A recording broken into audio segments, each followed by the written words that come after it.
बिस्मिल्लाहिर्रहमानिर्रहीम। शुरू अल्लाह के नाम से जो बड़ा मेहरबान नहायत रहम वाला है। अस्सलाम वालेकुम, वेलकम बैक टू आमना और अम्मी की दुनिया। कैसे हैं आप सब? उम्मीद करती हूँ कि आप सब जहाँ होंगे खैरियत से होंगे और अपना ख्याल रख रहे होंगे और रमज़ान के जो हैं वो रोज़े भरपूर तरीके से रख रहे होंगे। तो जी आज फ्राइडे का दिन है और मेरे मामूल में जो है फ्राइडे की नमाज़ के साथ साथ सूरह कहफ का पढ़ना भी मामूल है। और आज फ्राइडे है तो अक्सर लोग यही ख़याल कर रहे हैं मोस्टली कि आज हो सकता है जुमातुल विदा हो, लेकिन ऐसा नहीं है। उम्मीद तो यही है कि पूरे 30 रोज़े होंगे और जो आखिरी रोज़ा होगा उस दिन जो है वो इंशाल्लाह जुमातुल विदा हो।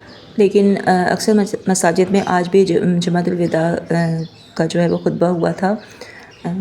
चलें, वैसे रमज़ान अपने अख्ताम को ही है वैसे तो आज हमने ये एहतमाम किया था रोज़े के लिए। एहतमाम तो रोज़ ही करते हैं, लेकिन मेरी वीडियो बहुत कम जो है वो रमज़ान में आई हैं, क्योंकि यही होता था कि टाइम नहीं होता था।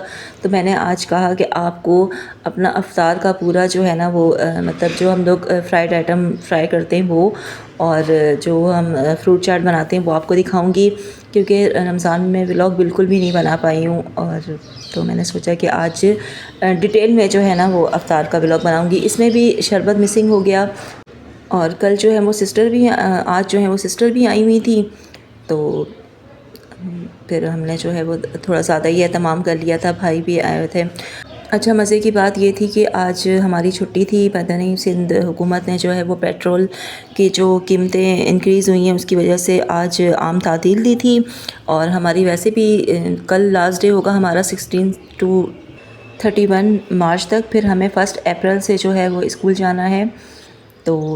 तो मैं उस दिन अम्मी से यही बात कर रही थी कि जो लोग एहतिकाफ़ में बैठना चाह रहे हैं उनके लिए थोड़ी आसानी हो गई है, क्योंकि उनकी छुट्टियां इतनी काउंट नहीं होंगी। और दूसरी ये हो गया है कि हमें ईद के बाद बहुत सारी छुट्टियां मिल जाएंगी, कि अगर हमने किसी के घर जाना है या कोई मेहमान हमारे घर आएंगे तो ये अच्छा हो गया। प्राइवेट वाले तो शायद इसे इतना ज़्यादा फॉलो ना करें, लेकिन आपको पता है कि गवर्नमेंट वालों के लिए जब नोटिफिकेशन आ जाता है तो फिर वो छुट्टी मतलब हो ही जाती है।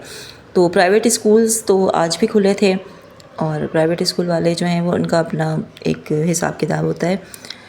तो अक्सर लोग इस पे नाराज़ भी हो रहे थे कि भाई आपने पेट्रोल की वजह से तो ये किया है, लेकिन हमें तो प्राइवेट स्कूल वालों को फ़ीसें तो पूरी ही देनी है। बच्चे जाएं या ना जाएं उन्हें फ़ीसें पूरी देनी ही होती हैं। तो कुछ वालिदैन के लिए भी रिलीफ होना चाहिए था। खैर, अब क्या इस पे कह सकते हैं। तो ये अम्मी जो है ना वो रोल फ्राई कर रही थी, और आपको पता है कि जैसे रमज़ान का जो है वो इख्तिताम है और दिल बहुत ज़्यादा उदास भी है, क्योंकि रमज़ान में एक आपकी बहुत अच्छी रूटीन सेट हो जाती है, आपका एक बहुत अच्छा स्केड्यूल बन जाता है इबादत का। और मैंने तो अपनी बहुत अच्छी रूटीन बनाई हुई थी कि भाई इस टाइम मुझे ये इबादत करनी है और इस टाइम मुझे ये पढ़ना है, तो इस टाइम मुझे ये काम करना है। तो बड़ा अच्छा जो है लगता है। फिर आम दिनों में तो यही होता है कि सुबह बस नाश्ता किया तो दस्तरखान पे ही ये डिसाइड हो रहा होता है कि आज लंच में क्या बनेगा, और फिर जो है वो जब लंच करते हैं तो फिर शाम में चाय बनने के टाइम डिसाइड होता है कि क्या बनाएं। क्योंकि मोस्टली ऐसा होता है कि दोपहर का खाना कभी कुछ ऐसा सालन बन जाता है जो दोपहर में ही ख़त्म हो जाता है। फिर शाम की टेंशन होती है कि क्या बनाएं। तो बस अब फिर यही होगा, अम्मी का रोज़ ये सवाल होगा, और जब कुछ किसी का अच्छा नहीं बना होगा तो अम्मी यही कहेंगी कि बस तुम लोग बताते नहीं हो मैं क्या बनाऊँ। एक चीज़ किसी को नहीं पसंद तो दूसरी चीज़ किसी को।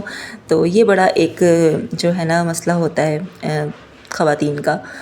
तो यहाँ पर आयशा और भाभी जो है वो फ्रूट काट रही थी। नायाब जो है वो फ्रूट चाट बना रही थी, और भाभी जो है ये क्या कहते हैं इसे गोलाची के मुझे इसका नाम नहीं आता, ये काट रही थी। तो ये बड़ा जो है ना वो मज़े का होता है अगर मीठा निकल आए तो, ये आपकी किस्मत पे है।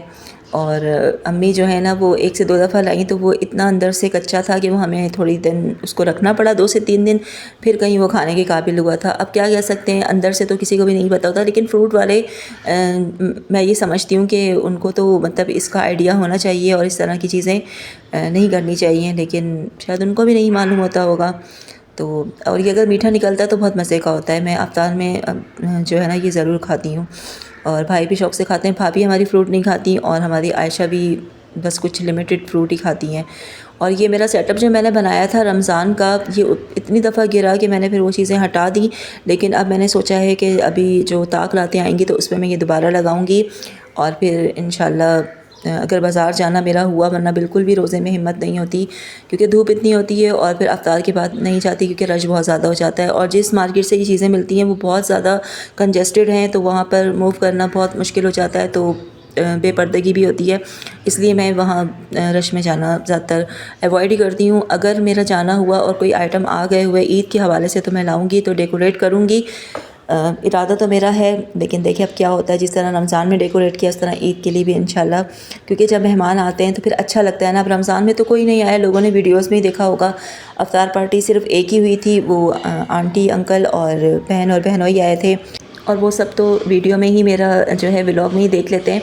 लेकिन ईद पे जो है वो मेहमान आएंगे, तो इरादा मेरा पूरा है कि मैं, अगर मुझे जो है सामान आसानी से मिल गया तो मैं ज़रूर डेकोरेट करूँगी। अच्छा, ये अम्मी जो है ना वो चीज़ें फ्राई करने नीचे जाती हैं, नीचे वाले किचन में, क्योंकि ऊपर वाला किचन हमने अभी इतना रफ़ यूज़ नहीं कर रहे, क्योंकि उसमें फिर ये होता है ना कि इसकी ना चिकनाई वगैरह जो है ना वो कैबिनेट में ना हो जाए, तो अम्मी नीचे वाला किचन ही यूज़ करती हैं इसके लिए। और पता नहीं क्यों मुझे तो ऐसा लगता है कि मुझे नीचे वाले किचन में बहुत ज़्यादा मज़ा आता है बनाने में। शायद हो सकता है कि हम लोग, पुरानी ही आदत है कि नीचे ही बनाते थे हम लोग, तो मुझे नीचे वाला किचन ना अभी भी बहुत याद आता है। हालाँकि ऊपर वाला किचन जो है वो बहुत ज़्यादा फैंसी है और अच्छा लगता है यहाँ भी कुकिंग करना, लेकिन नीचे जाके जो है ना, या हो सकता है कि यहाँ मैं थोड़ा जो है वो कंफ्यूज होके या थोड़ा झिझक से करते हैं कि भाई मैसी ना हो जाए, और नीचे जो है ना वो खुले दिल के साथ इस्तेमाल करते हैं, तो ये भी हो सकता है। फिर अम्मी ने कहा था कि वैसे तो मैंने चिकन का सालन बनाया था और वो मैं सो गई थी, तो मेरे जो है वो उठने से पहले वो सारा काम जो है वो ख़त्म हो गया था उसका। तो फिर अम्मी ने कहा था कि मटर पुलाव भी साथ बना लेते हैं, सहरी में जो है वो सालन खा लेना। और फिर अम्मी ने मटर पुलाव बनाया था, भाभी ने शरबत बना दिया था, और ये आयशा ने इतना तंग किया था ना मुझे आज बहुत ज़्यादा, क्योंकि इससे ये होता है कि मैं जो काम कर रही हूँ ना उसमें कोई इंटरप्ट ना करे, एक तो, और दूसरी बात ये है कि इसको ये चिढ़ है कि मेरी वीडियो नहीं बनाया करें आप लोग, पता नहीं क्यों इसे ये चिढ़ है। तो फिर जो सिस्टर आई हुई थी उन्होंने फिर इसे कहा, तो फिर ये थोड़ा एग्री हो गई बनाने पे, और कटिंग ये बहुत अच्छी करती हैं माशाल्लाह। तो फिर हमने कहा कि चलो ये काम इसी को ही दे देते हैं। और 2 दिन से तो इनकी तबीयत बिल्कुल ठीक नहीं है आयशा की, क्योंकि बुखार हो रहा है और रोज़े छोड़ती नहीं है, रोज़े भी रखने हैं इनको, और दवाई लेने भी नहीं जाती। अम्मी को यही कहती हैं कि नहीं बस अम्मी मैं अब ठीक हो गई हूँ। रोज़े से पहले कहती हैं कि काफ़ी इनको जो है ना वो वीकनेस फ़ील हो रही होती है, फिर रोज़ा जब खोल लेती हैं तो कहती हैं अम्मी मैं अब ठीक हूँ।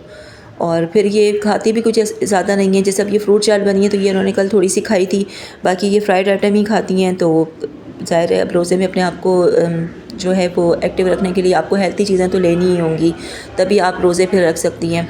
और कल से तो गर्मी बहुत ज़्यादा हो गई है, 2-3 दिन से कराची में थोड़ी गर्मी हो रही है, और हमारे ऊपर वाले फ्लोर में तो गर्मी लगती भी ज़्यादा है, क्योंकि ऊपर अभी हमारा फ़िलहाल बना हुआ नहीं है। तो पिछला रमज़ान तो हमारा नीचे गुज़रा था, तो काफ़ी जो है नीचे वाला पोर्शन हमारा ठंडा होता है, फिर वो रात को जो है ना वहाँ फिर गर्मी फ़ील होती है। फिर ऊपर का पोर्शन ये होता है कि रात गए तक थोड़ा ठंडा हो जाता है, लेकिन मोस्टली ये होता है कि हम गर्मियों में ज़्यादातर रात को छत पे चले जाते हैं जब लाइट नहीं होती, फिर जब लाइट आ जाती है तो फिर नीचे आ जाते हैं, क्योंकि हमारा जो जनरेटर है वो भी कुछ वक्त के लिए चलता है, फिर बंद हो जाता है। रात वाली लाइट के लिए जो गैर एलानिया जाती है उसमें जो है ना वो जनरेटर हमारा ऑन नहीं होता। तो ये फ्रूट चाट रेडी हो गई थी, और ये उस दिन सिस्टर बनाकर लाई थी तो मुझे बहुत अच्छी लगी थी, तो मैंने कहा था कि मैं ये ज़रूर ट्राई करूँगी। तो मैंने सिस्टर से पूछ लिया था कि क्या क्या डाला, तो उसने फिर बता दिया कि भाई मैंने ये चीज़ें डाली हैं, तो क्रीम वगैरह, और ये मैंने कहा चलो ठीक है। क्रीम वगैरह डलती है तो मालूम था, फिर भी मैंने उनसे पूछी। फिर कॉकटेल भी हमने कल डाला, लेकिन कॉकटेल में ये हुआ कि वो हमारा काफ़ी अरसे से पड़ा था, तो उसकी जो एक्सपायरी डेट है वो कल ही गुजरी थी। लेकिन अम्मी ने कहा नहीं आप ये इस्तेमाल ना करें, क्योंकि इसकी एक्सपायरी डेट गुजर चुकी है। फिर हमने कहा चलें ठीक है, अम्मी की बात को मानते हैं और इसे नहीं यूज़ करते, क्योंकि अगर खुदा ना खासा तबीयत ऐसे भी किसी की ख़राब हो जाएगी ना, अल्लाह ना करे, तो अम्मी ने यही कहना था कि तुम लोगों ने वो एक्सपायरी कॉकटेल आप लोगों ने डाला था ना, तो उसकी वजह से ये हुआ है। तो फिर हमने उसको ऐड बीच में नहीं किया था। फिर ये अम्मी ये दुआ कर रही थी सब। ये वक्त जो है ना मुझे अफ्तार का बहुत ज़्यादा अच्छा लगता है, क्योंकि इसमें ऐसा लगता है कि बस हम जो दुआ कर रहे हैं ना वो इंशाल्लाह ज़रूर कबूल होगी। अगर वो दुआ कबूल नहीं होगी तो इंशाल्लाह वो किसी ना किसी फॉर्म में हमें उसका सिला मिल जाएगा। ये पता नहीं एक अजीब सा ना मुझे एक सुकून, सेटिस्फेक्शन जिसे कहते हैं ना, वो फ़ील होती है इस वक्त के लिए। वैसे तो अल्हम्दुलिल्लाह हम मुसलमान हैं, हमारी दुआएँ तो अल्लाह पाक ज़रूर कबूल करते होंगे, इस बात पे मेरा पूरा कामिल यकीन है। लेकिन बस इस वक्त का ना कोई मज़ा ही अलग होता है, एक इस वक्त का, और एक जब मैं नमाज के बाद सजदा करती हूँ ना, तो उसमें मुझे बड़ा सुकून एक मिलता है, जैसे सही मानों में जो सुकून कहते हैं ना, वो फ़ील होता है मुझे। तो ये अम्मी ने प्लेट रेडी करके दी थी मुझे और सिस्टर को। थैंक यू अम्मी, आप हमारा इतना ख्याल रखती हैं। वाकई माँओं की वजह से जो है ना, वो रौनक ही अलग ही होती है। उस दिन मैं एक पोस्ट पढ़ रही थी कि अल्हम्दुलिल्लाह मैं अपनी माँ की हाथ की बनी हुई सहरी एंजॉय करता हूँ। तो मैंने भी अल्लाह का बहुत बहुत शुक्र अदा किया कि अल्हम्दुलिल्लाह हमारे घर में भी कुछ ऐसा ही है, और अल्लाह पाक मेरी अम्मी को सलामत रखे, लंबी सेहत वाली ज़िंदगी अता फ़रमाए, और तमाम जो लोग हैं उनकी माँओं को जो है उनका साया सर पे सलामत रखे, और हम इसी तरह अपनी अम्मी की बनी हुई सहरी एंजॉय करते रहें। तो आज का व्लॉग यहीं तक का था। उम्मीद करती हूँ कि आपको वीडियो अच्छी लगी होगी। अगर वीडियो अच्छी लगी हो तो लाइक करें, शेयर करें, कमेंट करें, और चैनल को सब्सक्राइब करना ना भूलिएगा। मुझे अपनी दुआओं में ज़रूर याद रखिएगा। आपसे इजाज़त चाहती हूँ। अल्लाह हाफ़िज़।